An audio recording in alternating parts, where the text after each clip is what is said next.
Micro teaching. Micro teaching एक people teacher के लिए काफ़ी इम्पोर्टेंट पॉइंट है या टॉपिक है। ये बीएड और डीएलएड में कराई जाती है, एक प्रविधि के रूप में उपयोग की जाती है। तो hello friends, welcome to unify study channel. मेरा नाम है राहुल और इस वीडियो में हम माइक्रो टीचिंग के बारे में यानी कि उसकी डेफिनेशंस, इसके डेवलपर या इसके खोजकर्ता, characteristics, steps, cycle of micro teaching, इसके अलावा नीड्स, इम्पोर्टेंस और लिमिटेशंस के बारे में जानेंगे। तो चलिए शुरू करते हैं। सबसे पहले सूक्ष्म शिक्षण यानी माइक्रो टीचिंग किसने डेवलप की या किसने इसकी खोज की? तो डी एलन ने सन 1963 ईस्वी में सूक्ष्म शिक्षण को विकसित किया था। इसके अलावा डी एलन को इसी वजह से सूक्ष्म शिक्षण का जन्मदाता या फिर फादर ऑफ माइक्रो टीचिंग कहा जाता है। माइक्रो टीचिंग क्या है? तो माइक्रो टीचिंग वह प्रविधि है जिसमें आपका जो क्लास है उसका साइज कम कर दिया जाता है, इसके अलावा टाइम कम किया जाता है, प्लस जो पाठ्य वस्तु है यानी कि आपका टीचिंग मटेरियल है उसको छोटा किया जाता है यानी कि संक्षिप्त किया जाता है और एक समय में सिर्फ एक शिक्षण कौशल पर प्रशिक्षण दिया जाता है। अगर AWD एलन की परिभाषा देखें यानी कि जो इसके जन्मदाता है उन्हीं की परिभाषा है कि सूक्ष्म शिक्षण समस्त शिक्षण को लघु क्रियाओं में बांटना है। तो ये इनकी परिभाषा है एलन की कि इन्होंने बोला कि माइक्रो टीचिंग जो है वो पूरे शिक्षण को छोटी छोटी क्रियाओं में बांटना है। तो माइक्रो टीचिंग में जो सामान्य शिक्षण है यानी कि नॉर्मल टीचिंग की जाती है किसी स्कूल वगैरह में या फिर जो नॉर्मल टीचिंग है उसके जो छोटे छोटे तत्व हैं उनको छोटा छोटा रूप प्रदान किया जाता है। किसमें? माइक्रो टीचिंग में। जैसे कि आप इस फोटो में देख रहे हैं कि एक पीपल टीचर है और वो 5 अलग अलग बच्चों को पढ़ा रहा है। तो ये जो क्लास का साइज है ये माइक्रो टीचिंग में यूज किया जाता है यानी कि कक्षा का आकार कम करके 5 से 10 विद्यार्थी तक सीमित कर दिया जाता है। नेक्स्ट, इसकी टाइमिंग की बात अगर करें तो जो पढ़ाने की अवधि है यानी कि टाइमिंग वो घटाकर 5 से 10 मिनट तक कर दी जाती है। नंबर 3 है कि जो विषय वस्तु है यानी कि आप जो पढ़ाने जा रहे हैं उसका जो एक प्रकरण यानी कि टॉपिक है उसका आकार भी छोटा कर दिया जाता है यानी कि उसे 5 से 10 मिनट के अंदर खत्म करना होता है। नेक्स्ट, जो शिक्षण कार्य के दौरान अनेक शिक्षण कौशल आपको प्रदान किए गए हैं यानी कि आप जो अलग अलग टेक्निक पढ़ाने के दौरान उसको हटाकर उसके स्थान पर केवल एक ही टीचिंग स्किल पर वर्क किया जाता है यानी कि उसी का अभ्यास कराया जाता है। अब हम इसकी नेक्स्ट कैरेक्टरिस्टिक्स देखते हैं कि क्या क्या माइक्रो टीचिंग की कैरेक्टरिस्टिक्स होती हैं। सबसे पहले आती है कि समीक्षात्मक विश्लेषण की प्रभावशाली विधि है यानी कि ये प्रविधि जो है वो समीक्षात्मक विश्लेषण प्रदान करती है यानी कि आप अगर कहीं नॉर्मल टीचिंग करने जाएंगे तो उसको बेहतर बनाने में आपको विश्लेषण प्रदान करेगी यानी कि उसके छोटे छोटे टुकड़े एनालिसिस करने में आपको मदद करेगी। नेक्स्ट आता है कि जो प्रभावी शिक्षक है यानी कि इफेक्टिव टीचर जो इफेक्टिव टीचिंग कर सके उसके लिए भी ये प्रविधि आपको तैयार करती है यानी कि माइक्रो टीचिंग प्रभावी शिक्षक तैयार करने में काफ़ी महत्वपूर्ण टॉपिक है। इसके अलावा कक्षा शिक्षण के दौरान जो समस्याएं आपको उत्पन्न होंगी यानी कि आप अगर कहीं क्लास में पढ़ाने जाते हैं तो उसमें जो जो समस्याएं या कठिनाइयां उत्पन्न होंगी उनको भी माइक्रो टीचिंग के द्वारा दूर किया जाता है। तो ये सब चीज़ें आपकी बीएड और डीएलएड में पहले ही करवा दी जाती हैं जिससे कि आप जब नॉर्मल क्लास में पढ़ाने जाएं तो आपको कोई प्रॉब्लम या कठिनाई का सामना ना करना पड़े। इसके अलावा कम समय में आपका जो टाइम है वो कम लगेगा और अधिक आपको उस कौशल में दक्षता प्रदान की जाती है और ये चीज़ तब तक की जाएगी जब तक कि आप उस कौशल में निपुण नहीं हो जाते हैं। आपकी जो जो चीज़ें कमियां हैं वो आपको बताई जाएंगी जिससे कि आप उस कौशल में अधिक दक्ष बन सकें। नेक्स्ट आता है व्यक्तिगत शिक्षण। अब ये जो माइक्रो टीचिंग है आप देख रहे हैं कि 5 से 10 व्यक्तियों तक की जाती है और खुद ही पढ़ाना होता है। तो ये एक व्यक्तिगत शिक्षण है यानी कि आपके ही सहपाठी या कलीग होंगे जिनको आप पढ़ाते हैं। तो ये एक पर्सनल टीचिंग है जिसमें आपको हेजिटेशन भी नहीं होती है। नेक्स्ट आता है शिक्षण कौशलों का विकास यानी कि इसमें जो अलग अलग कौशल हैं टीचिंग स्किल्स हैं उनको बढ़ावा दिया जाता है या उनका डेवलपमेंट किया जाता है। नेक्स्ट आता है शिक्षा के क्षेत्र में जो नई खोज से संबंधित चीज़ें हैं उनको प्रदान करता है यानी कि जो टीचर है वो शिक्षा के क्षेत्र में क्या क्या नई चीज़ें हैं उनको खोज सकता है। नेक्स्ट आता है छात्राध्यापक यानी कि पीपल टीचर जो है वो अपना स्वयं का भी मूल्यांकन इस माइक्रो टीचिंग के द्वारा कर सकता है कि वो उसके अंदर क्या क्या कमियां हैं। ये सब उन्हें फीडबैक के द्वारा प्रदान किया जाता है। अब स्टेप्स आते हैं कि माइक्रो टीचिंग के क्या क्या स्टेप्स हैं। वैसे जो टीचिंग साइकिल है उसके अकॉर्डिंग 6 कौशल होते हैं इस तरीके से, लेकिन अगर आप जब वैसे पढ़ेंगे तो आपको 9 स्टेप्स मिलेंगे। तो सबसे पहला स्टेप आता है ओरिएंटेशन का। तो ओरिएंटेशन में आप क्या करेंगे कि सबसे पहले जितने भी विशेषज्ञ हैं वो विशेषज्ञ पीपल टीचर को एक माइक्रो टीचिंग का पहले तो उसका अर्थ यानी कि माइक्रो टीचिंग है क्या, उसके क्या क्या टाइप्स होते हैं, क्या क्या साइकिल है उसकी, कैसे वो परफॉर्म करती है, क्या स्टेप्स हैं, क्या इसकी कैरेक्टरिस्टिक्स हैं, इसकी क्या नीड है और क्या इंपॉर्टेंस है, इन सब के बारे में आपको बता देंगे। यानी कि जो जो गुण दोष हैं सब चीज़ें आपको बताई जाएंगी और इसे हम क्या कहते हैं, पहला स्टेप बोलते हैं। इसका नाम है ओरिएंटेशन। जैसे कि आप यहाँ पे लिखा हुआ भी देख सकते हैं कि जो सूक्ष्म शिक्षण है वो विशेषज्ञ जो होगा वो कक्षा में छात्राध्यापकों के बीच सूक्ष्म शिक्षण के संप्रत्यय, अर्थ, उसके घटक, सूक्ष्म शिक्षण चक्र, इसके सोपान, विशेषताएं, गुण दोष आदि के बारे में चर्चा की जाती है ओरिएंटेशन के माध्यम से। अब नेक्स्ट इसका सेकंड पॉइंट आता है डिस्कशन ऑफ टीचिंग स्किल्स। तो शिक्षण कौशलों की जो परिचर्चा की जाएगी इसमें आपको जो अलग अलग टीचिंग स्किल्स हैं उनको लेकर आपको पहले से ही एक माइक्रो लेसन का स्वरूप प्रदान किया जाएगा। यानी कि आप किस तरीके से माइक्रो लेसन्स तैयार करेंगे या जिसे हम लेसन प्लानिंग बोलते हैं वो किस तरीके से तैयार करेंगे, इन सब का प्रस्तुतिकरण करवाना सिखाएगा कौन, विशेषज्ञ। तो इसे हम क्या बोलते हैं, मॉडल आदर्श पाठ प्रस्तुतिकरण करना कहा जाता है। ये जो प्रक्रिया है जो हम यूज करते हैं इसे हम मॉडल आदर्श पाठ प्रस्तुतिकरण कहते हैं। नंबर थर्ड आता है हमारा लेसन ऑब्जर्वेशन एंड क्रिटिसिज्म। यानी कि आपको जो शिक्षण कौशल का विशेषज्ञ है वो आपको पहले तो लेसन ऑब्जर्वेशन यानी कि लेसन में क्या है, इसके पाठ निरीक्षण कैसे करेंगे और इसकी क्या क्या कमियां या क्रिटिसिज्म हो सकता है उसके बारे में जानकारी प्रदान करेगा। तो ये चीजें अध्यापक करता है। अब नेक्स्ट आता है preparation of micro lesson plan. यानी कि अब आप जब तीनों चीजें आप जान चुके हैं यानी कि डिस्कशन भी हो गया, ओरिएंटेशन भी हो गया, तो इसके बाद आप लेसन ऑब्जर्वेशन कर चुके हैं और उसकी समालोचना भी सीख गए हैं। तो इसके बाद आपको माइक्रो लेसन प्लान की प्रिपरेशन करनी है। यानी कि अब आप खुद एक माइक्रो लेसन प्लान तैयार करेंगे। तो माइक्रो लेसन प्लान में क्या करता है कि जो बच्चा है वो पाठ्य वस्तु यानी कि बच्चा क्या है, ये प्रशिक्षार्थी यानी कि छात्राध्यापक जो है वो पाठ्य वस्तु की एक छोटी इकाई को लेकर एक सूक्ष्म पाठ्य योजना लिखित रूप में तैयार करता है। उस लेसन प्लान को वो विशेषज्ञ को दिखाता है, अगर उसे कुछ कमियां लगती हैं तो वो उसे सही करवाता है और आप उस लेसन प्लान पे आगे क्या करेंगे, टीचिंग करेंगे। जब आपका लेसन प्लान तैयार हो जाएगा तो उसके बाद आपको टीचिंग सेशन प्रदान किया जाएगा। यानी कि 5 से 10 बच्चों की क्लास कराई जाएगी और उसमें आपको वो अपना जो आपने लेसन प्लान तैयार किया है वो सेशन देना होगा और इसकी अवधि कितनी है आपको पता ही होगा, 5 से 10 मिनट। तो 5 से 10 छात्रों वाली किस क्लास में आपको जितने भी आपने कोई भी, इसकी समय सीमा मोस्टली 6 मिनट की होती है और 5 से 10 छात्रों वाली क्लास होती है। और इसके अलावा जो पूर्व निर्धारित आपने शिक्षण कौशल जिसके ऊपर आपने माइक्रो लेसन प्लान बनाया है टीचिंग स्किल्स के ऊपर कि अनुकरण करवाना है, क्या करवाना है, उसके अकॉर्डिंग आपने जो शिक्षण कौशल बनाया था उसी के अकॉर्डिंग आपको टीचिंग सेशन प्रदान करना होगा। नेक्स्ट आता है, अब जब आपने टीचिंग सेशन दिया 6 मिनट तक दिया, उसके बाद जो विशेषज्ञ है पीछे बैठ कर देखते हैं वो आपको फीडबैक प्रदान करेंगे। तो फीडबैक में आपको क्या क्या बताएंगे कि आपकी टीचिंग में क्या क्या कमियां हैं। तो अवलोकनकर्ता जो है शिक्षण सत्र समाप्त होने के बाद लिखित रूप में आपको नोट समालोचना के अनुसार प्रतिपुष्टि यानी कि फीडबैक प्रदान करेगा और इस कार्य में 6 मिनट का समय निर्धारित होता है। यानी कि 6 मिनट में फीडबैक प्रदान किया जाता है। नेक्स्ट, आप अब जब आपको फीडबैक मिल चुका है तो उसके बाद आप क्या तैयार करेंगे, रीप्लान। यानी कि दोबारा से उस लेसन प्लान को तैयार करेंगे या उसमें क्या क्या कमियां हैं उनके अकॉर्डिंग आप दोबारा से पुनर्योजना यानी कि रीप्लानिंग करेंगे।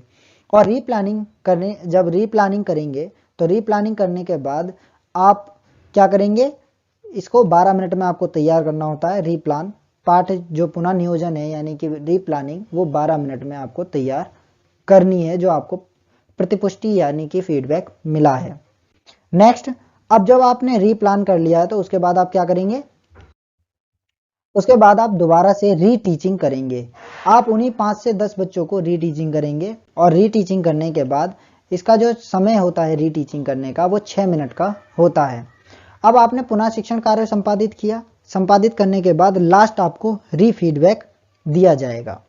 तो ये हमारे 9 हमारे सोपान यानी स्टेप्स थे कि इन स्टेप्स को हम फॉलो करते हुए आगे जाते हैं। तो पहला हमने क्या देखा, ओरिएंटेशन, यानी कि जो आपको विशेषज्ञ द्वारा चीज़ें बताई जाएंगी माइक्रो टीचिंग के बारे में, तो उसे अभिविन्यास बोलते हैं। उसके बाद आप डिस्कशन करेंगे टीचिंग स्किल्स पे, यानी कि जो टीचर है वो आपको बताएंगे कि क्या क्या टीचिंग स्किल्स हैं। उसके बाद आप लेसन ऑब्जर्वेशन और क्रिटिसिज्म करेंगे। उसके बाद आप माइक्रो लेसन प्लान प्रिपेयर करेंगे, क्योंकि आपको सब चीज़ें पता चल चुकी हैं। तो उसके बाद आप माइक्रो लेसन प्लान तैयार करेंगे। उसके बाद टीचिंग सेशन स्टार्ट किया जाएगा। फिर आपको जब टीचिंग सेशन समाप्त होगा उसके बाद आपको फीडबैक दिया जाएगा। उस फीडबैक के अकॉर्डिंग आप दोबारा से रीप्लान करेंगे और रीप्लान करने के बाद आपको रीटीचिंग दी जाएगी। और रीटीचिंग होने के बाद आपको फिर से दोबारा फीडबैक दिया जाएगा कि आपको क्या क्या प्रॉब्लम्स आई थी। अब इसके बाद हम उस पे चलेंगे, किस पे, साइकिल पे। अब ये जो साइकिल थी इसको किस लिए दिया जाता है, जिससे कि जो आपका वांछित शिक्षण व्यवहार है वो प्राप्त किया जा सके या आपके क्या क्या कमियां हैं उसके बारे में जाना जा सके। अब अगर टीचिंग स्किल की साइकिल की बात करें तो सबसे पहले आपने क्या किया था, लेसन प्लान। फिर उसके बाद आपने टीचिंग की। टीचिंग के बाद आपको फीडबैक मिला। फीडबैक के बाद आप लेसन प्लानिंग दोबारा से करेंगे, यानी रीप्लानिंग करेंगे। रीप्लानिंग के बाद आप रीटीचिंग करेंगे और रीटीचिंग के बाद आपको रीफीडबैक मिलेगा और फिर से वही क्रिया दोबारा से दोहराई जाती रहती है जब तक कि आप उस चीज़ में या जिस शिक्षण कौशल को आपको सिखाया गया है उसमें निपुण नहीं हो जाते हैं। तो इसे हम क्या बोलते हैं, सूक्ष्म शिक्षण चक्र, यानी माइक्रो टीचिंग साइकिल। तो ये साइकिल इस तरीके से चलती है। अब नेक्स्ट चलते हैं कि साइकिल ऑफ माइक्रो टीचिंग जो है ये धीरे धीरे ये आप देख रहे हैं पहाड़ पे चढ़ने जैसा ही काम है। आप धीरे धीरे स्किल प्रोवाइड या आप ऊपर तक जैसे जैसे तैयारी करते जाएंगे, रीप्लानिंग करेंगे और जो अपनी कमियां हैं उन पे ध्यान देंगे तो उस तरीके से आप निपुण होते जाएंगे।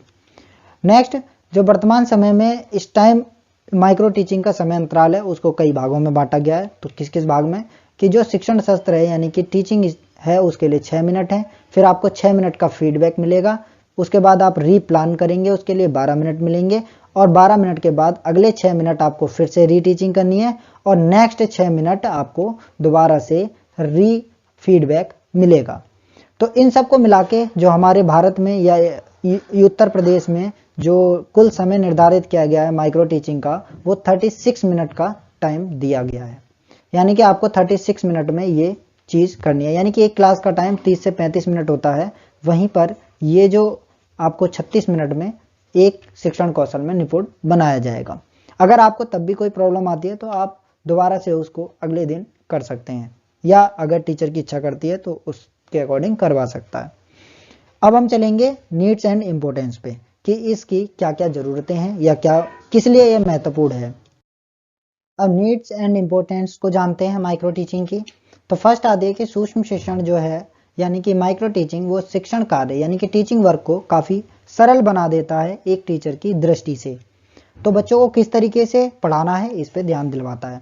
नेक्स्ट आता है कि जो प्रशिक्षार्थी है वो अपनी योग्यता एवं सामर्थ्य के अनुसार शिक्षण कौशलों पर ध्यान केंद्रित कर सकता है और एक एक करके उन्हें सीख सकता है। यानी कि क्या उसकी एलिजिबिलिटी है, क्या पावर है, उसे किस कौशल में कितनी दिक्कत आ रही है, इन सब के थ्रू वो अलग अलग कौशल को सीख सकता है, यानी कि टीचिंग स्किल्स सीख सकता है। नेक्स्ट, जो प्रशिक्षार्थी है वो एक साथ संपूर्ण कौशलों पर ध्यान नहीं केंद्रित करता है। सूक्ष्म शिक्षण में माइक्रो टीचिंग में उसको केवल एक शिक्षण कौशल पर ध्यान दिलाया जाता है जिससे कि वो उस कौशल में निपुण हो सके। तो नेक्स्ट पॉइंट है हमारा चौथा कि प्रशिक्षार्थी का वस्तुनिष्ठ अंकन यानी कि ऑब्जेक्टिव टाइप में उसे फीडबैक प्रदान किया जाता है जिससे कि उसे जितनी भी प्रॉब्लम्स होती हैं उन्हें फेस करने में आसानी होती है, उसे पता चल जाता है।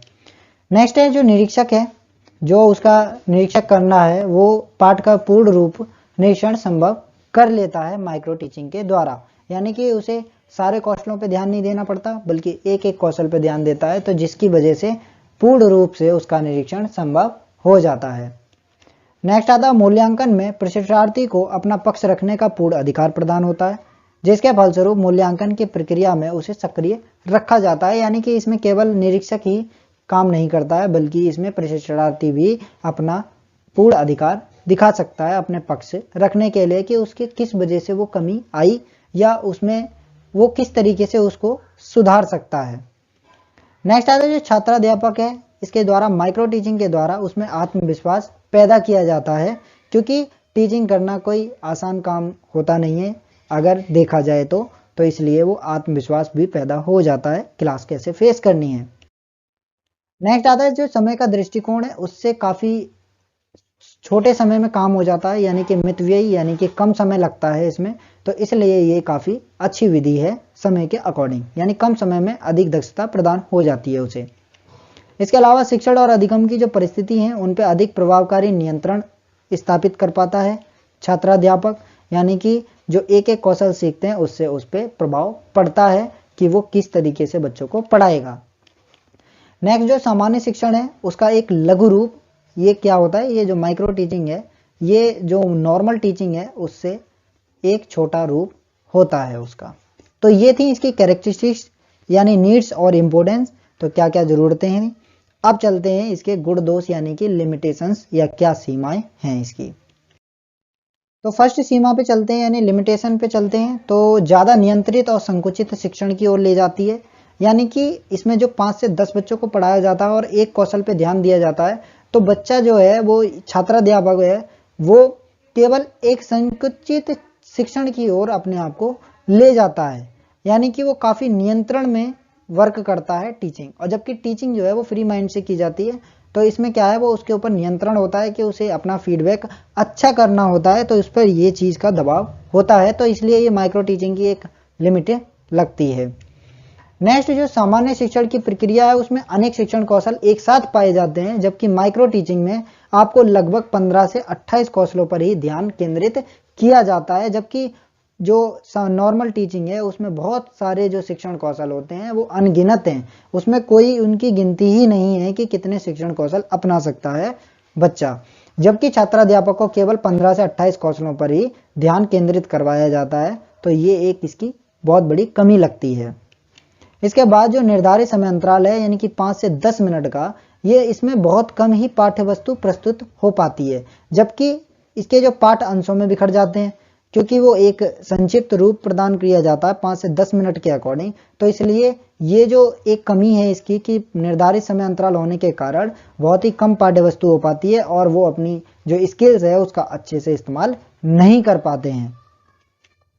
इसके बाद जो शिक्षण है, ये जो माइक्रो टीचिंग का शिक्षण है ये कक्षागत शिक्षण से दूर ले जाती है, यानी अगर आप किसी क्लास में पढ़ाने जाएंगे और अगर 5 से 10 व्यक्ति जो आपके सामने बैठे हैं उन्हें पढ़ाएंगे, तो ये जो है वो क्लास के अकॉर्डिंग नहीं पढ़ा पाएंगे, उससे आप दूर जाएंगे, क्योंकि आपके सामने जो बैठे होते हैं वो आपके ही शिक्षक गण होते हैं, यानी कि आपके ही साथी होते हैं। 5वीं लिमिट है इसकी कि प्रशिक्षण में अधिक समय लगता है, क्योंकि जो 36 मिनट होते हैं वो पर्याप्त नहीं होते हैं, क्योंकि एक टीचिंग स्किल को अगर वो नहीं सीख पाता है तो दोबारा फिर उसी टीचिंग स्किल पे काम कराया जाता है, जिससे कि उसका समय बर्बाद होता है। नेक्स्ट 6 पॉइंट पे चलते हैं कि जो प्रशिक्षार्थी है वो यहाँ पर तो 5 से 10 छात्रों में पढ़ाता है, लेकिन जब कभी भी वही प्रशिक्षार्थी बड़े आकार की कक्षा में शिक्षण कार्य करने जाता है तो उसका आत्मविश्वास डगमगा जाता है, यानी कि उसका कॉन्फिडेंस खो जाता है।